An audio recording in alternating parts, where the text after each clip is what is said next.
తినడానికి తిండి లేకపోయినా తట్టుకుంటారు, తాగడానికి నీళ్లు లేకపోయినా సర్దుకుంటారు, ఆఖరికి పీల్చే గాలి లేకపోయినా ఊరుకుంటారేమో గానీ అది లేకపోతే మాత్రం తిరగబడతారు. యుద్ధానికి సిద్ధమంటారు. గొడవలొద్దు, ఇలా చేయండి అని క్రమశిక్షణలో పెట్టినా బుద్ధిగా వింటారు. దానికోసం ఏం చేయమన్నా చేస్తారు. ఆ గమ్మత్తేంటో చూద్దాం.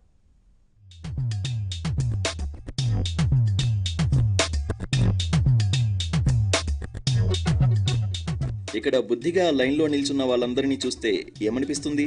ఏ రేషన్ కోసమో లేకపోతే ఎరువుల కోసమో ఇలా క్యూ కట్టారనుకుంటున్నారా? అవి కూడా కాదు. ప్రభుత్వ పథకాలకు దరఖాస్తు చేసుకోవడానికి ఇలా అంతా బుద్ధిగా శ్రద్ధగా తమ వంతు వచ్చే వరకు లైన్లో నిల్చున్నారని అనుకుంటున్నారా?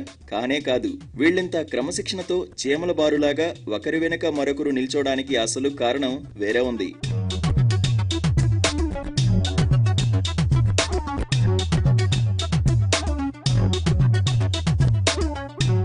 ఈ సీన్ కర్నూలు జిల్లా కోసిగిలోనిది. వీళ్ళంతా ఇలా బుద్ధిగా క్యూ కట్టింది మద్యం కోసం. అవును, మీరు వింటున్నది నిజమే. మద్యం కోసమే వీళ్ళు ఇలా ఒకరి వెనుక ఒకరు చాలా పద్ధతిగా నిలబడ్డారు.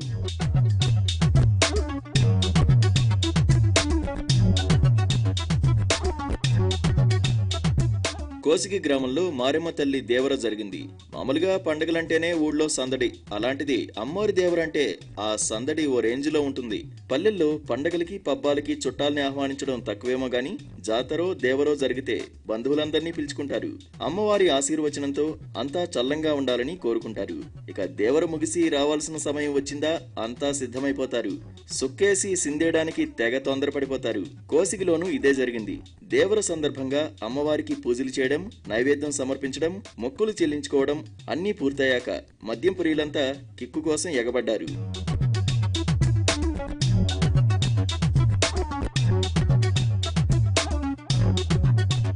కోసిగి గ్రామంలో 3 మద్యం షాపులున్నాయి. మామూలు రోజుల్లో అయితే తాగిన వాళ్లకి తాగినంత అన్నట్లుగా స్టాక్ ఉండేది.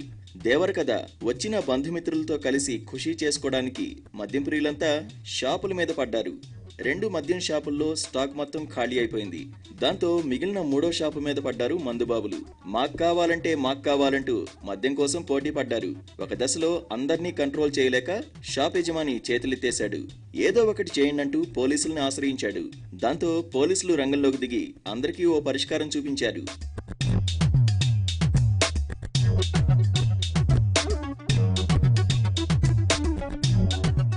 మద్యం కోసం ఎందుకు కొట్టుకుంటారు? అంతా బుద్ధిగా క్యూ లైన్ లో నిల్చుని కొనుక్కోండి అంటూ పోలీసులు మందుబాబులకు ఆర్డర్ వేశారు. అంతే, అంతా ఇలా లైన్ కట్టి తమ వంతు వచ్చేదాకా వేచి ఉండి ఎవరికి నచ్చింది వాళ్లు కొనుక్కొని వెళ్లారు. ఈ తతంగాన్నంతా పోలీసులు దగ్గరుండి మరీ చూసుకున్నారు. ఊళ్ళో మద్యం ఏరులై పారేందుకు, జనం తాగి తూగేందుకు తమ వంతు సహకారం అందించారు. చూసిన వాళ్లంతా ఇదేం చోద్యమని నవ్వుకున్నారు. ఇది జనం క్యూ లైన్ల వెనక ఉన్న అసలు సంగతి.